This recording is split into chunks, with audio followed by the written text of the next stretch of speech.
Benvingudes a l'entrevista que avui fem a la Sònia Hernández Montaño Bou per aprofundir en els reptes relacionats amb la salut i el territori i com els habitatges i els serveis dels quals disposen es relacionen amb la salut dels seus habitants, emmarcats en el debat d'aquesta setmana dins del cicle de la metròpoli resilient.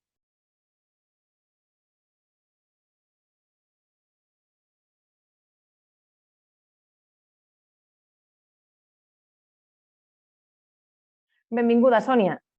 Bon dia, Nela.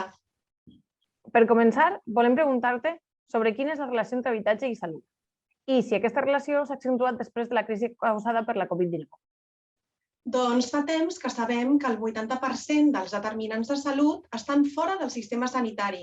L'entorn físic, factors socioeconòmics i pautes de vida saludables són aspectes que depenen de manera directa i indirecta del disseny arquitectònic i el planejament urbanístic. També, per exemple, l'Agència Americana de Medi Ambient ens diu que els espais interiors estan una mitja de 5 vegades més contaminats que els espais exteriors. L'habitatge, com a espai arquitectònic on passem la major part del nostre temps, esdevé, per tant, una eina de salut. I la pandèmia l'ha accentuat perquè hem passat molt més temps a casa i hem pogut estar exposats a diferents manques, per exemple, d'il·luminació, de ventilació o d'altres aspectes relacionats amb la salut. I així mateix, i des de la teva experiència, de quina manera cal reformar i actualitzar els habitatges per tal que siguin una font de vida saludable? Quins serveis bàsics han de tenir aquests habitatges? Doncs, per començar, una ventilació adequada. No només la ventilació aporta oxigen i dissipa CO2, sinó que també pot regular la humitat, evacuar compostos químics, fibres i millora en general la qualitat de l'aire. Per tant, aquesta ventilació es pot fer obrint finestres o, quan sigui necessari, implementant sistemes mecànics. D'altra banda, també cal optimitzar l'entrada de llum natural i dissenyar l'artificial sota criteris cronobiològics. I també és molt convenient minimitzar les substàncies químiques presents a l'interior dels habitatges, que poden ser degudes a materials i sistemes constructius o també degudes a les pautes de vida dels usuaris. I, per últim, també cal minimitzar l'exposició a radiacions electromagnètiques, tant degudes a sistemes elèctrics com a les connexions sense fils, especialment a la nit, ja que al moment de dormir és quan el nostre cos es regenera. Molt bé. I ja per acabar, quins punts o temes claus penses que cal tenir en compte a l'hora de plantejar una missió que faci front als reptes relacionats amb l'habitatge i la salut de la regió metropolitana de Barcelona?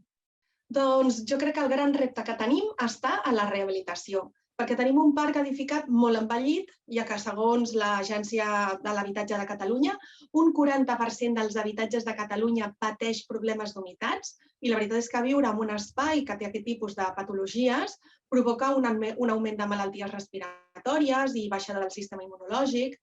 També hi ha molta presència de contaminants com asbest, plom i altres productes químics. Per tant, la rehabilitació no només ha de posar el focus en la millora de les prestacions energètiques, sinó que també en les de salubritat i salut.